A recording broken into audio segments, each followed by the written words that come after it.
لكنهم لا يعرفون من أنا حقاً. He was a titan of industry, utterly convinced that his immense wealth gave him the right to judge anyone.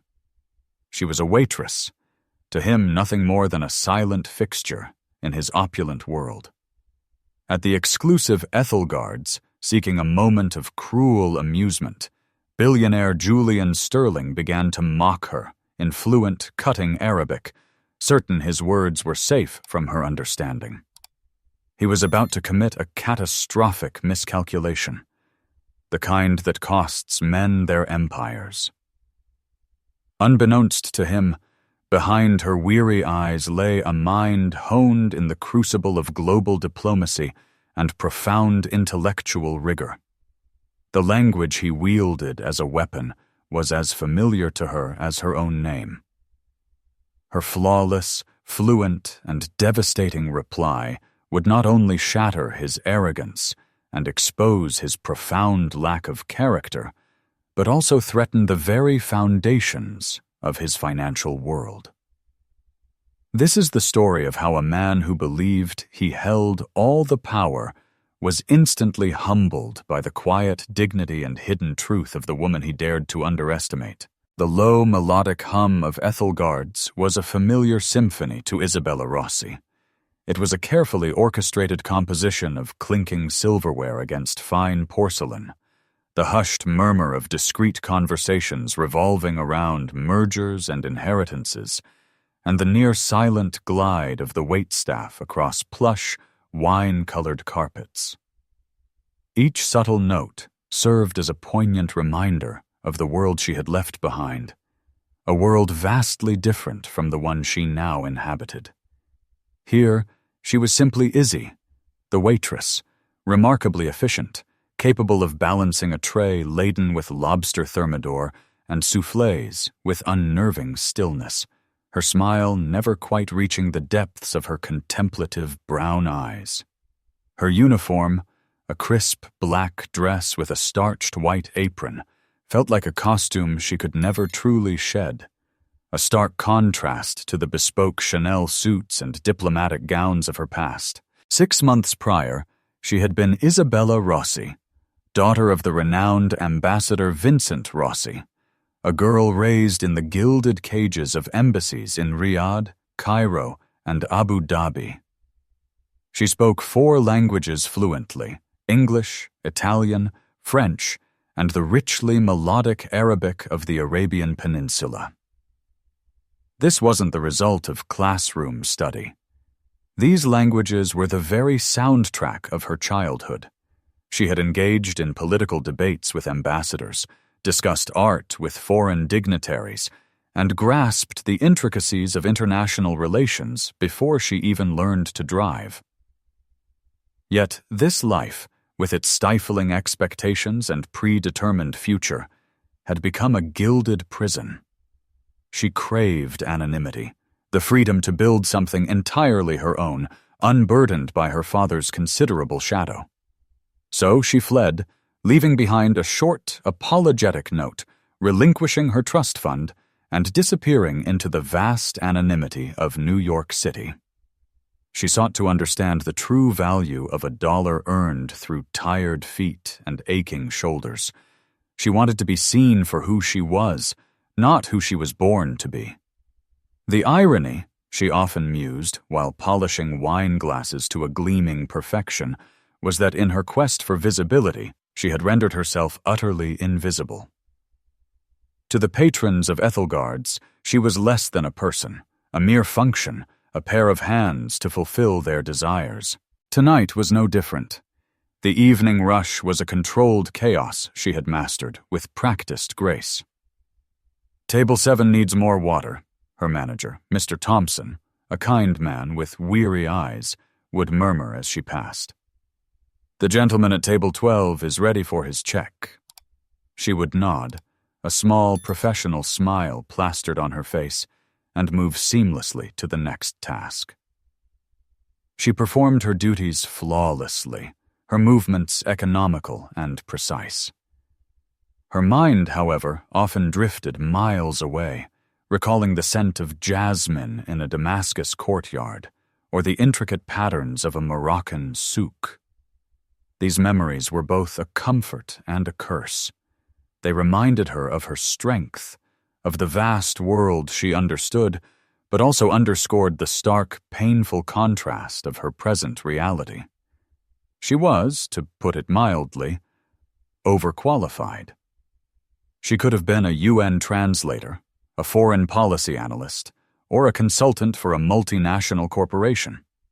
Instead, she was here, explaining the difference between pan-seared scallops and grilled branzino for the third time to a diamond-encrusted woman who was barely listening. She approached table 9, a young couple celebrating an anniversary, their faces radiant with genuine affection. "May I recommend the chocolate lava cake for dessert?" she asked warmly. "It's a house specialty." They enthusiastically agreed. Their happiness provided a small, bright spot in her evening. It was these moments, these small human connections, that made the job bearable. They were a reminder that not everyone in this world of immense wealth was careless or cruel. As she placed their dessert order with the pastry chef, she glanced across the dining room. Through the ornate archway leading to the main entrance, she saw them arrive. 2 men, one radiating an almost suffocating aura of power and impatience, the other trailing behind with a look of resigned deference. The first man was Julian Sterling. Even without having seen his face plastered across the covers of Forbes and Fortune, she would have recognized him as a man of immense importance. It was evident in his posture, the arrogant tilt of his chin, the way his eyes swept across the room, as if appraising a property he was considering purchasing. He was impeccably dressed in a flawlessly tailored Tom Ford suit that likely cost more than her rent for the past 6 months. The host, a young man named Leo, approached them with a practiced, welcoming smile. Julian Sterling dismissed him with a flick of his wrist, his gaze already fixed on the best table in the house, the secluded corner booth offering a panoramic view of the city skyline. It was, of course, reserved.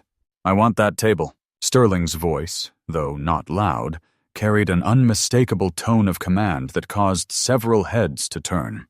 Leo paled slightly. "I'm very sorry, sir, but that table is reserved for Mr. and Mrs. Vanderbilt. They have a standing reservation." Sterling let out a short, incredulous laugh. "The Vanderbilts? Are they still alive? Call them and tell them their plans have changed." Mr. Thompson materialized instantly, his expression a smooth mask of practiced diplomacy. He had dealt with egos like Sterling's for 30 years. "Mr. Sterling, a pleasure to have you with us this evening," he said, his voice calm and steady. "While that particular table is unfortunately occupied, I have another excellent table for you right by the window. Table 15. Sterling's eyes narrowed, a flicker of irritation crossing his handsome, sharply featured face. For a moment, Isabella thought he would make a scene, but the man with him, a distinguished-looking Middle Eastern gentleman, placed a hand on his arm and murmured something she couldn't quite hear.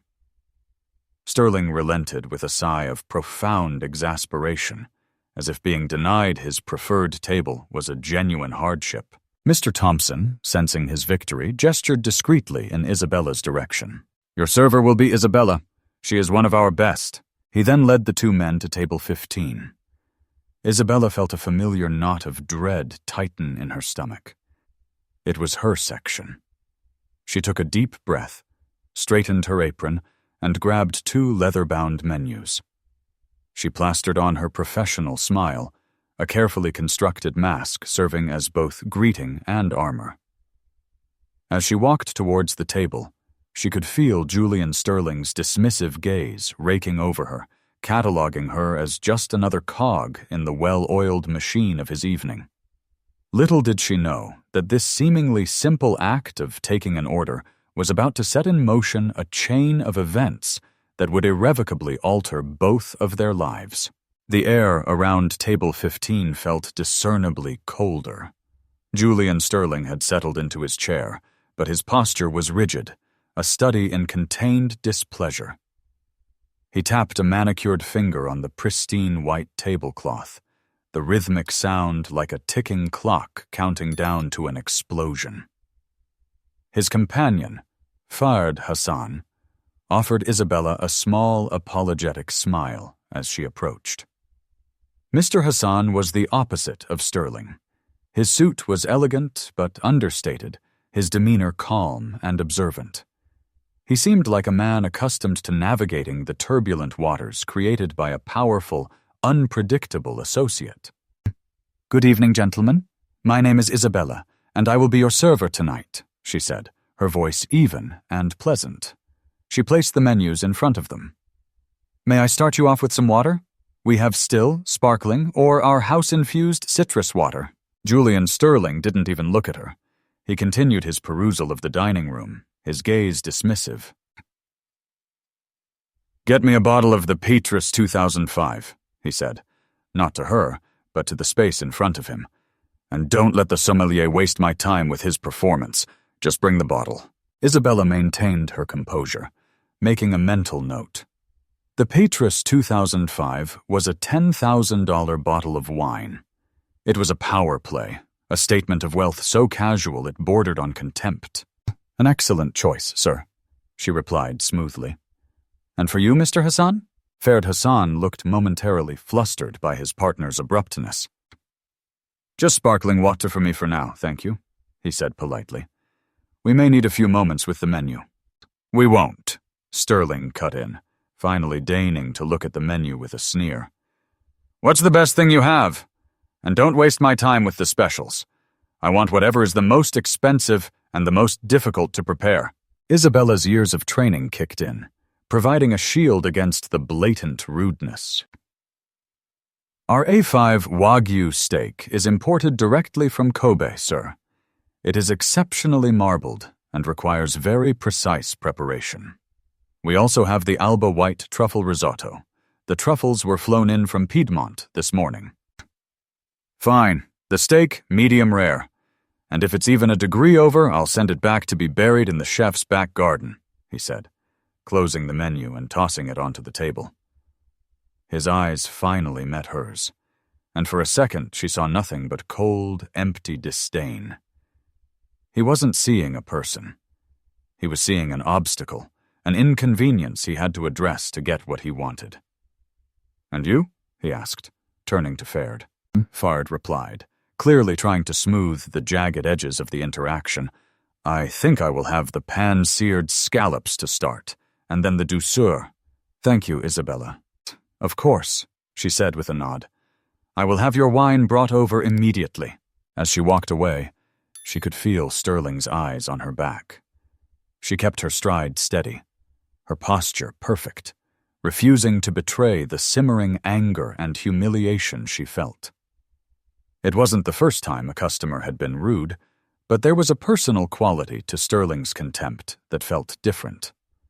It was the casual cruelty of a man who had never been told no, a man who believed his wealth elevated him above the basic tenets of human decency. She retreated to the sommelier station, relayed the order for the Waitress, her voice a calm monotone that belied the tremor in her hands. The sommelier, a Frenchman named Jean-Luc, raised a perfectly sculpted eyebrow. Monsieur Sterling is in a mood tonight."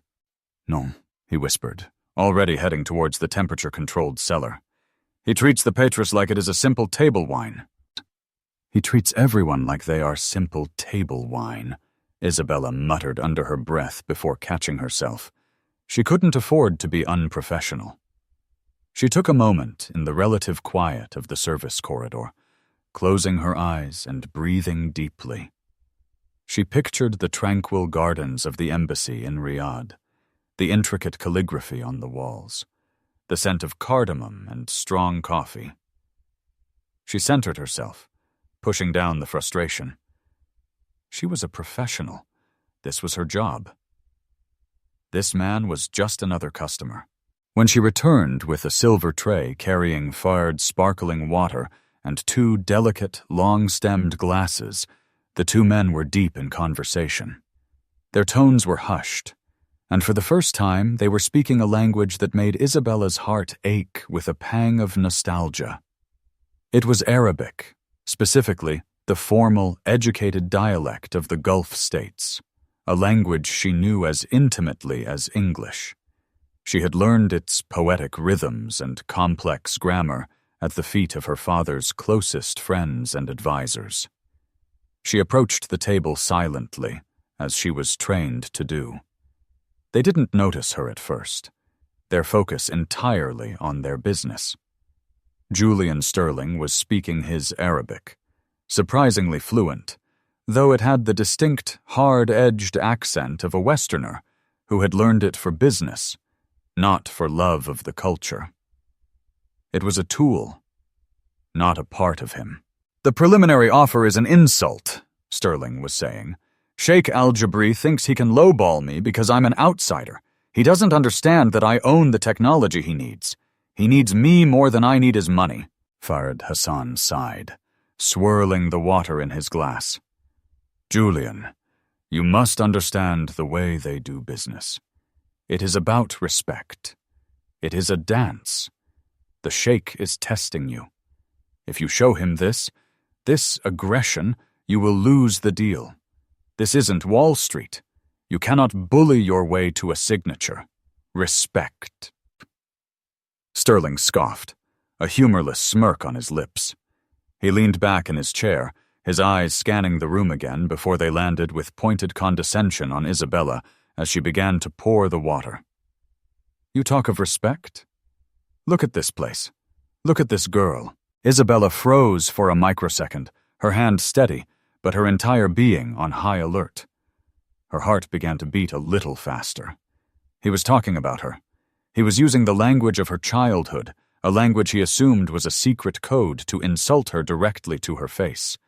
The world seemed to slow down, the ambient noise of the restaurant, the clatter, the chatter, the music, faded into a distant hum. All Isabella could hear was the crisp, condescending Arabic flowing from Julian Sterling's lips, each word a small, sharp stone thrown directly at her. She continued her task, her movements fluid and automatic, her face an unreadable mask of professional neutrality. But behind that mask, her mind was racing, translating and processing the venom with a clarity that made her blood run cold. "Look at her hands," Sterling continued in Arabic, his voice low and conspiratorial. He gestured dismissively with his chin. "They are chapped. The hands of someone who works, not who thinks. You can always tell a person's station by their hands." Farid Hassan shifted uncomfortably in his seat. He glanced at Isabella, a flicker of embarrassment in his eyes. "Julian, this is not necessary. She's just doing her job." "Exactly. Her job," Sterling sneered, drawing out the word as if it were something distasteful. "This is the height of her ambition. To carry plates for men like us. To hope for a generous tip so she can pay her rent in some squalid little apartment. It's pathetic, really."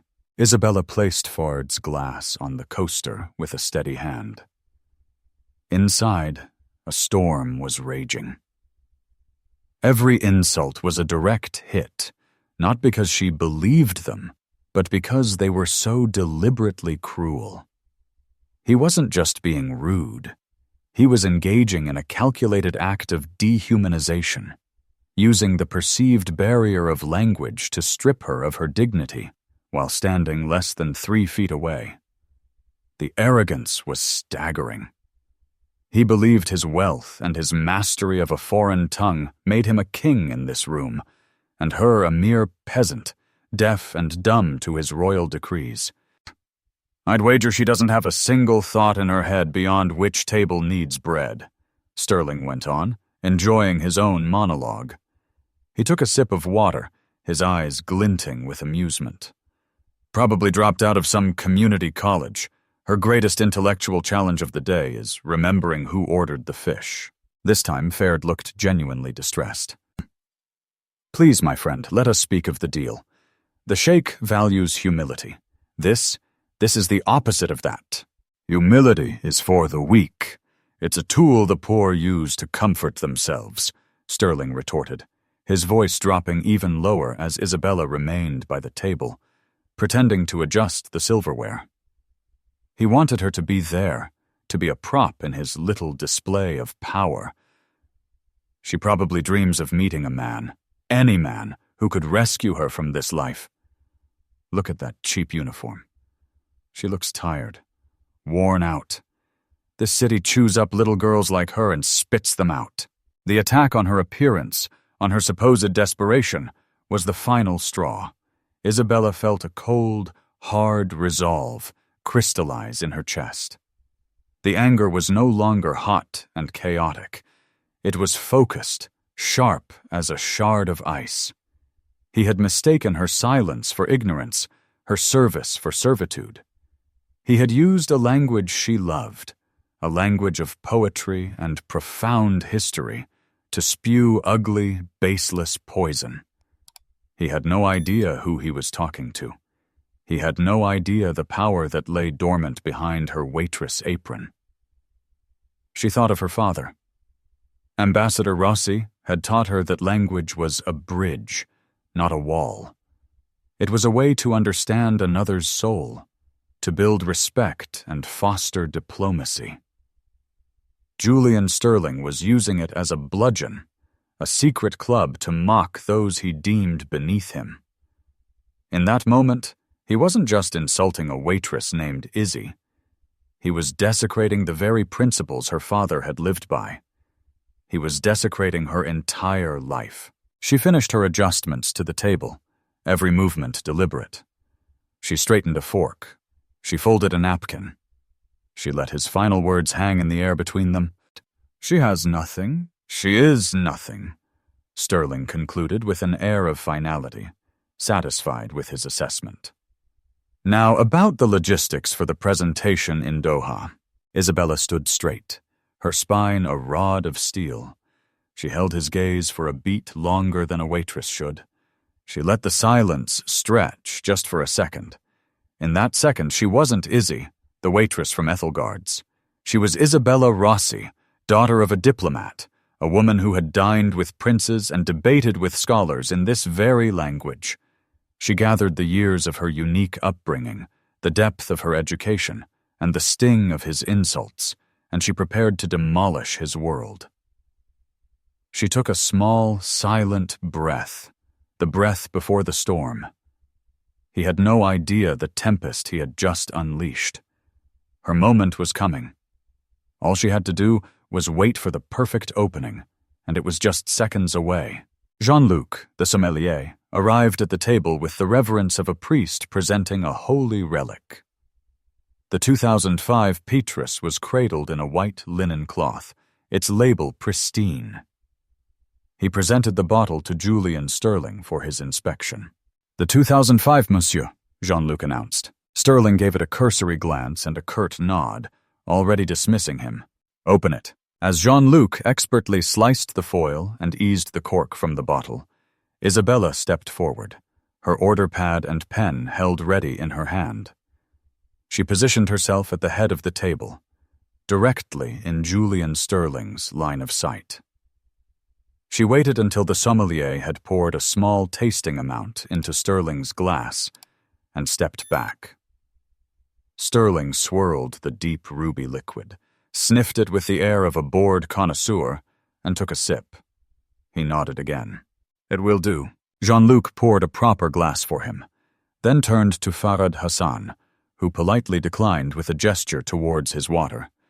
The sommelier placed the bottle on the table and retreated. The stage was now clear. Isabella looked from Ferd to Julian, her expression placidly professional. "Have you gentlemen decided on your appetizers, or will you need another moment?" she asked in perfectly clear English. Sterling waved a hand dismissively, not even looking at her as he admired his wine. "We told you.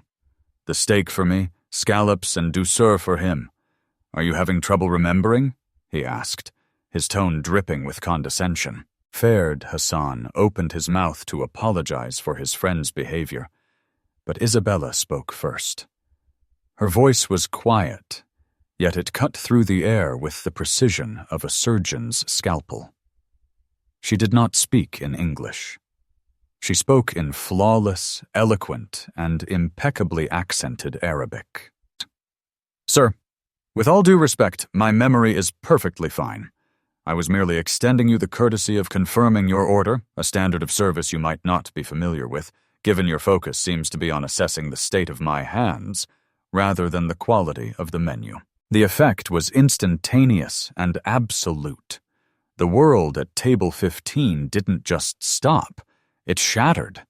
Julian Sterling, who had been lifting his glass for another sip, froze mid-action. The $10,000 glass halted inches from his lips.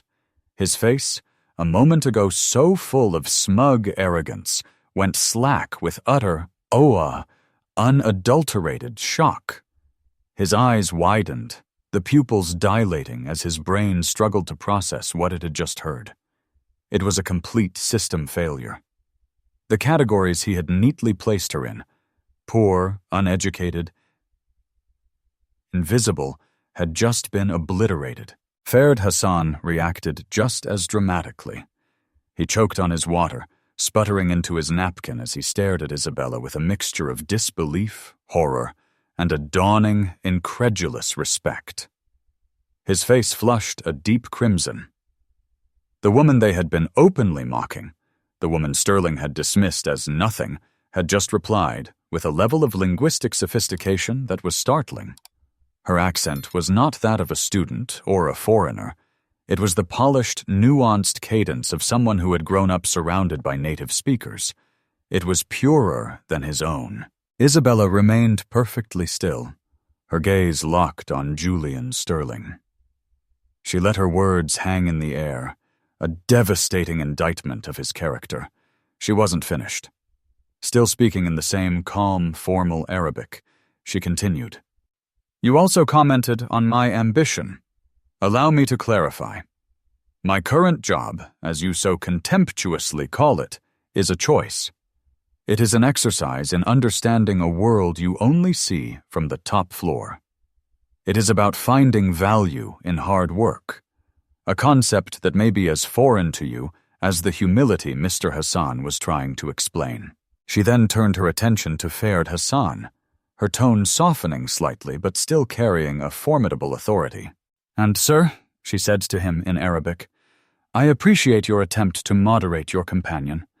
However, silence in the face of such disrespect makes one complicit.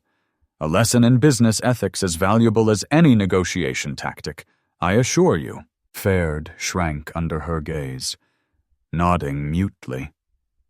His face, a mask of shame. Finally, she turned back to a completely stunned Julian Sterling. He was pale, his mouth slightly agape. The mask of the titan of industry had crumbled, revealing a bewildered, humiliated man. She switched back to English, her voice now cool and crisp, every syllable perfectly enunciated. "So, to confirm, that will be 1 A5 Wagyu, medium rare, and for Mr. Hassan, the pan-seared scallops, followed by the douceur. I will put that order in for you right away. Will there be anything else?" Her question, a standard line, the veneer of effortless service, previously his hallmark, was now burdened by a crushing weight of irony. She hadn't raised her voice. She hadn't insulted him in return. She had simply mirrored his own words, his secret language, reflecting his ugliness back at him. She'd done it with such grace and dignity that his earlier behavior seemed even more brutish and pathetic. Julian Sterling was speechless. He simply stared, his mind reeling. He'd built an empire on his ability to read people, to assess situations, to always be 10 steps ahead. In 30 seconds, a waitress in a simple uniform had completely dismantled his sense of superiority.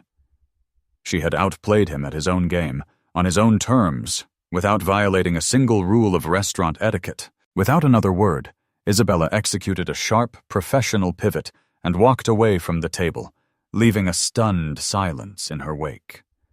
The rhythmic sounds of the Ethel Guard's security team continued around them, yet for the two men at table 15, their world had been irrevocably tilted off its axis. The source of this seismic shift? The waitress, now calmly entering their order into the kitchen's computer system. The silence at table 15 was so profound, it felt like a palpable presence. Ferd Hassan stared at Isabella's retreating back, his mind a whirlwind of shame and awe. Julian Sterling remained frozen, wineglass halfway to his lips, his face a canvas of conflicting emotions, shock, rage, and a deep, unfamiliar sense of being utterly outmaneuvered. Slowly, mechanically, he placed the glass back on the table. A slight tremor ran through his hand. What just happened?" he finally stammered, his voice a barely audible whisper. He spoke in English, the safety of his secret language now a source of burning humiliation. Ferd shook his head, his hands clasped on the table. She understood every word, Julian, every single one. Her Arabic. It was perfect. Better than perfect. It was the Arabic of the royal courts. Sterling's shock began to curdle into fury, a familiar defense mechanism. When cornered or challenged, he attacked. "Who the hell is she? This is a setup. She must have recorded us. She's going to try and blackmail me."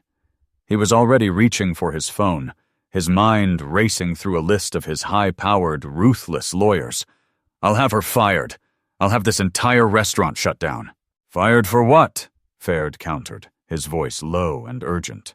"For doing her job? For understanding a language? Julian, she didn't threaten you. She didn't raise her voice. She simply exposed you. You behaved abhorrently, and she called you on it with more class than I've ever seen. Trying to destroy her will only make you look more like a monster." The food arrived, delivered by another server under the watchful eye of Mr. Thompson, the manager, who had sensed the tension from across the room. The magnificent Wagyu steak and the delicate Dover sole were placed before them, but neither man had any appetite. The exquisite meal might as well have been cardboard. Sterling pushed his plate away. His mind couldn't let it go. It was impossible. A woman like that working here? It didn't add up. The calm authority she projected, the refined accent, the piercing intelligence in her eyes. It was all incongruous. He stood abruptly, his chair scraping loudly against the floor. "Where are you going?" Ferd asked. "I'm going to speak to the manager. I'm going to find out who she is." Sterling strode towards the front of the restaurant, heading directly for Mr. Thompson, who was standing near the host stand. "You," Sterling said, pointing a finger at the manager. "Your waitress, the one at my table. Who is she?" Mr. Thompson, a veteran of New York's demanding hospitality scene, had dealt with angry billionaires, petulant celebrities, and demanding politicians. He wasn't easily intimidated. He looked at Sterling with an expression of polite inquiry. "Are you referring to Isabella, sir? Is there a problem with her service?" "A problem? You could say that?" Sterling snapped. "I want her employment records. I want to know her full name. I want to know everything about her." Mr. Thompson's posture stiffened slightly. "Sir, I can assure you that all of our employees are thoroughly vetted. However, their personal information is confidential. I cannot share that with you." "Do you know who I am?" Sterling hissed, resorting to his most trusted weapon, his own perceived importance. "I could buy this building and have you working out of a food truck by tomorrow morning." "I am well aware of who you are, Mr. Sterling," Mr. Thompson replied, his voice unnervingly calm. "And I have a duty to protect my staff from harassment. Isabella has been a model employee. Unless you have a legitimate complaint about her professional conduct, this conversation is over." Sterling was incredulous. He was being stonewalled by a restaurant manager. He was about to escalate, to make the call that would instill fear in the restaurant's owners, when Mr. Thompson sighed softly, a flicker of something. perhaps pity, in his eyes. "Let me give you a piece of free advice, Mr. Sterling," the manager said, his voice dropping. "For your own good. Go back to your table. Pay your bill. Leave and pray that what happened here tonight doesn't go any further. You have no idea what you've just stumbled into." The manager's warning, sincere and devoid of malice, stopped Sterling cold. It wasn't a threat. It was a genuine caution. What could he possibly mean? What was this waitress hiding? Frustrated and furious, Sterling returned to his table. He threw a black credit card down. "Jack now." Ferd looked at him, his face pale. "Julian, I've been making some calls while you were gone. I was curious. I have a few contacts in the State Department." Sterling's head snapped up. "And the waitress, Isabella, I believe her last name is Rossi," Ferd said quietly. The name meant nothing to Sterling. "So, Julian," Ferd said, his voice barely a whisper. "Her father is Vincent Rossi." The name hit Julian Sterling like a physical blow. Vincent Rossi. Ambassador Vincent Rossi, the legendary American diplomat. A man who had served for 3 decades in the Middle East. A man who was a personal friend and trusted confidant to nearly every king, emir, and sheikh in the Gulf, including Sheikh Al-Jamil. The very man whose multi-billion-dollar sovereign wealth fund Sterling was desperately trying to secure for his new global technology initiative. Suddenly, everything clicked into place with horrifying clarity. Her fluency, her poise, her aristocratic accent, the manager's warning. She wasn't a waitress pretending to be a lady. She was a lady pretending to be a waitress. "Oh no," Sterling breathed, slumping into his chair. The fury drained out of him, replaced by a cold, sickening dread. "It gets worse," Fard said, his face grim. "My contact told me that Ambassador Rossi is famous for 2 things: his unmatched diplomatic skills and his fierce, absolute devotion to his only daughter, Isabella, who he has been worried sick about since she ran away from home 6 months ago to find herself. He would move heaven and earth for her." Sterling looked across the restaurant floor. He saw Isabella at a service station, carefully polishing a wine glass, her movements calm and methodical. She was not a nobody. She was not invisible. She was the daughter of the single most influential American in the Middle East. And he, Julian Sterling, in his infinite arrogance, had just called her pathetic, worn out, and unintelligent to her face in her own childhood language. The dread in his stomach twisted into a knot of pure panic. His entire deal, the crowning achievement of his career, was now balanced on the edge of a knife, and the person holding that knife was the waitress he had just tried to humiliate. The drive back to his penthouse was a blur of streetlights and rising panic. Julian Sterling sat in the back of his Maybach, the city's glittering skyline a mocking testament to the world he had built, and now stood to lose. He had left Ferd at the restaurant, unable to endure his friend's quiet, "I told you so," pity. His mind was a maelstrom, replaying the scene at Ethel Gard's over and over. Each memory of his own words was a fresh wave of nausea. He hadn't just insulted a waitress. He had potentially committed career suicide in the most spectacularly hubristic way imaginable. Once inside his cavernous, sterilely modern apartment, he threw his jacket onto a $1,000 chair and went straight to his office. The room was his command center, walls of glass overlooking Central Park, a bank of monitors displaying real-time market data from across the globe. This room was where he had conquered the world. Tonight, it felt like a prison. He pulled up every piece of information he could find on Ambassador Vincent Rossi. The man was a diplomatic legend. Photos showed him standing beside kings and presidents, his expression always calm, intelligent, and deeply respected. He was the West's most trusted bridge to the Arab world, and article after article mentioned his beloved daughter, Isabella, often pictured by his side at state functions, a beautiful, poised young woman in elegant gowns, looking thoroughly at home amongst the global elite. Staring at a photo of her laughing with the Qatari emir's wife at a gala, Sterling felt a chill that had nothing to do with the air conditioning. It was her. The same eyes, the same quiet confidence. His phone rang, piercing the silence. It was Ferd. "You need to hear this," Ferd said, his voice strained. "I just spoke with my cousin who works in the emir's office in Doha. Word travels fast, Julian." "What word? What are you talking about?" Sterling demanded, his heart pounding. "After we left, I stayed. I felt I had to apologize to her on my own behalf," Ferd explained. "She was gracious, frighteningly so. She accepted my apology. I asked her not to mention this to her father. She just looked at me and said, 'My father and I are not speaking. What I do and who I meet in my life is my own business.'" A small, desperate flicker of hope ignited in Sterling's chest. "So we're clear. She won't tell him." "That's not the point, Julian." Ferd's voice was sharp. "I believe her. I don't think she will run to her father. The problem isn't her. The problem is me and you." "What do you mean?" "My cousin asked me why I was calling so late.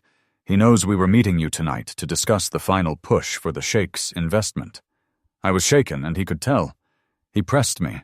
I tried to be discreet, but I had to explain that there was an unfortunate incident, a cultural misunderstanding." "Ferd, what did you do?" Sterling roared, picturing his deal unraveling in real time. "What choice did I have?" Ferd shot back. "They are my family. The Sheikh's chief advisor is my uncle. They would hear the tremor in my voice and know something was wrong. So I told him a heavily sanitized version. I said we encountered a young woman who was fluent in Arabic and that you were surprised." "But the damage is done," Ferd continued.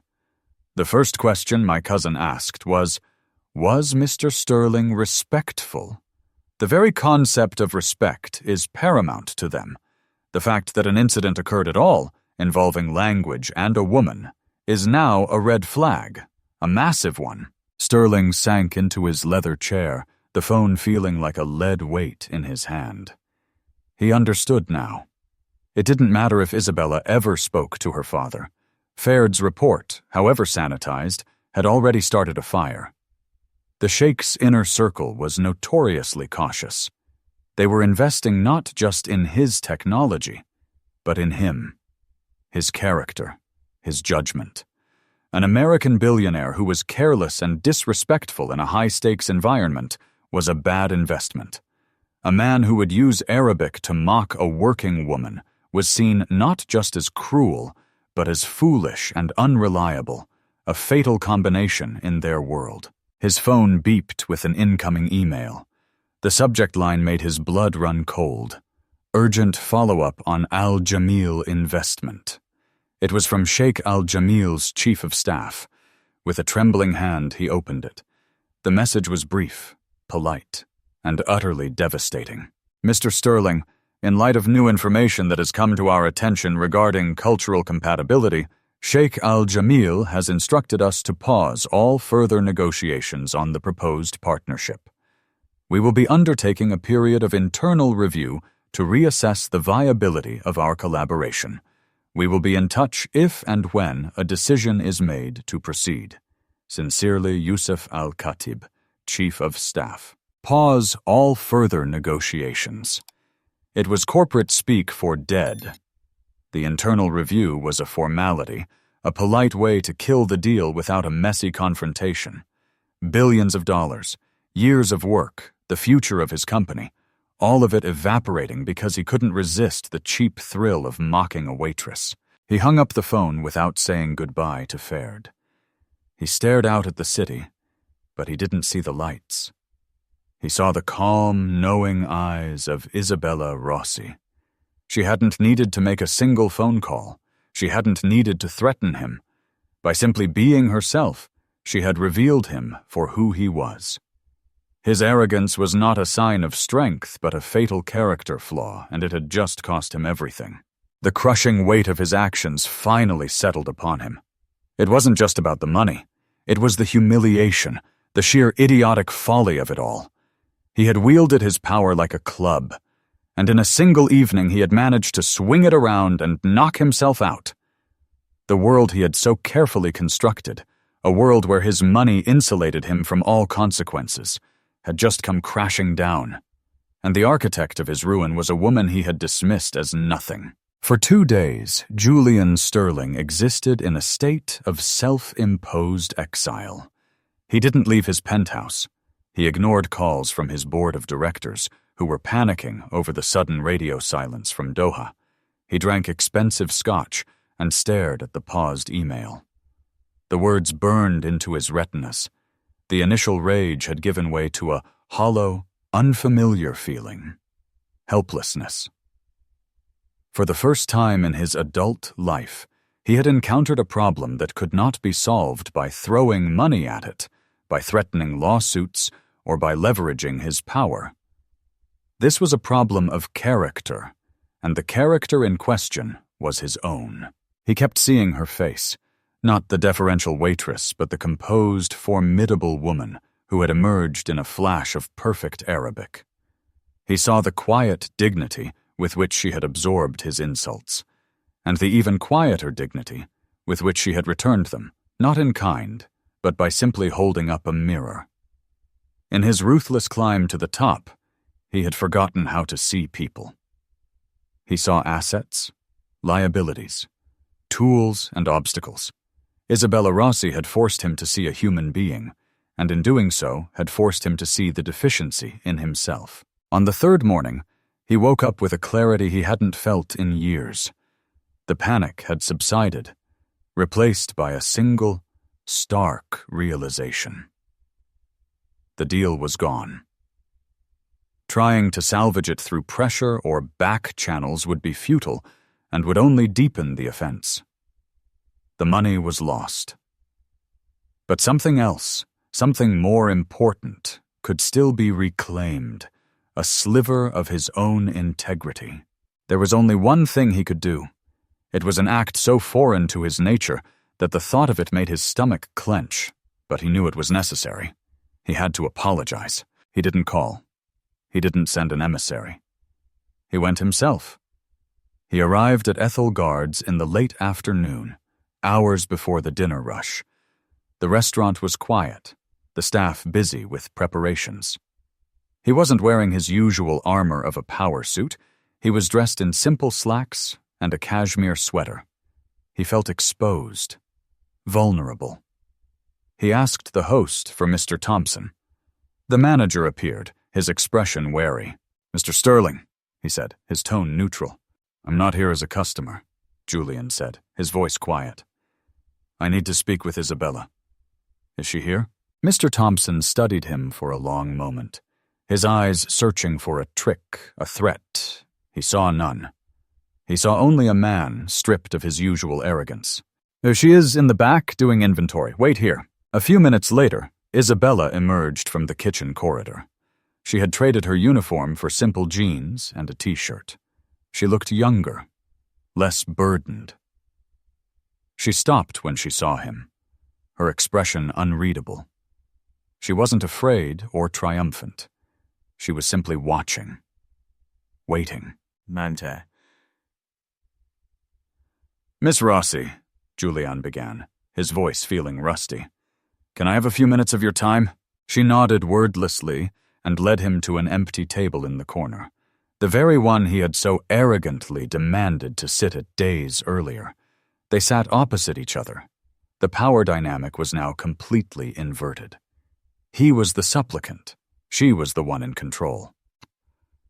"I don't know where to begin," he said, looking at his hands on the table. They felt clumsy, useless. "So I'll start with this. I am sorry for what I did, what I said. It was inexcusable. It was arrogant, cruel, and profoundly stupid. There is no defense for it." Isabella listened, her gaze steady. She didn't speak, letting him continue. "I spent my whole life believing that success, that wealth, gave me a different set of rules," he confessed, the words tasting like ash. that it put me above other people. I saw you, and I didn't see a person. I saw a symbol of everything I thought I had surpassed, and I was wrong. Horribly, catastrophically wrong. He finally lifted his eyes to meet hers. I know my actions have cost me a significant business deal. I want to be clear. I am not here to ask you to fix that.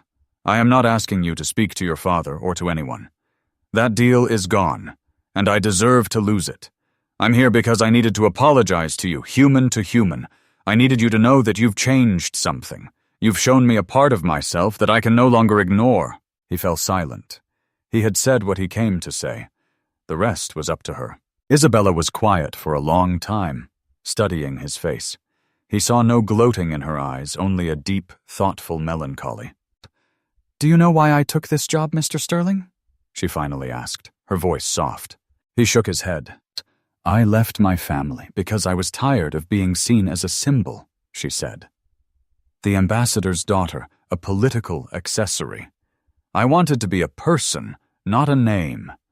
I wanted to see if I could exist on my own terms, to find value in myself without my father's reputation as a shield. The irony is that in your own twisted way, you gave me the answer. She leaned forward slightly. When you insulted me, you weren't insulting Ambassador Rossi's daughter. You didn't know she existed. You were insulting a waitress named Izzy, and it is the person I have become these last 6 months, strong enough to stand up to you, not with power or influence, but with the truth. You taught me that my strength doesn't come from my name. It comes from who I am. So, in a way, I should thank you. Julian was speechless. Her grace was more humbling than any rebuke. I accept your apology, Mr. Sterling, she said, not for your sake, but for mine. I have no interest in carrying around anger. What you do with this lesson is up to you. You can go back to being the man who sat at this table 3 nights ago, or you can become someone better. That choice has nothing to do with me. She stood up. I have to get back to work. She turned and walked away, not looking back. Julian Sterling sat alone at the table, the weight of her words settling over him. He had come seeking to fix a problem, and had instead been given a chance at redemption. He had lost a multi-billion-dollar deal, but he had gained a brutal, necessary education in humility. As he walked out of Ethelgard's and into the fading afternoon light, he knew his world had fundamentally changed. The path forward was uncertain, but for the first time, he felt like he was seeing it with clear eyes. Across the city, Isabella Rossi tied on her crisp white apron, no longer a costume, but a symbol of the strength she had earned all on her own. The story of Julian and Isabella is a powerful reminder that a person's worth is never defined by their job title, their bank account, or the clothes they wear. It's a testament to the fact that dignity and strength can be found in the most unexpected places, and that true power lies not in arrogance, but in character and humility. Julian Sterling, a man who had everything, learned his most valuable lesson from a woman he believed had nothing.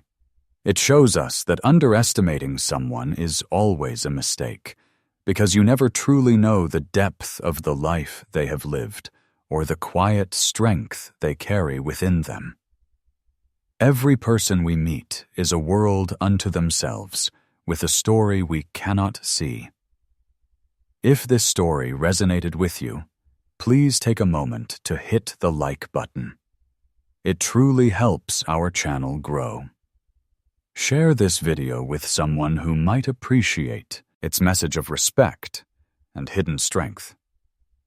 And of course, if you haven't already, please subscribe and turn on notifications so you won't miss our next story. We'd love to hear your thoughts in the comments below. Have you ever witnessed a moment where someone was completely underestimated? Let's talk about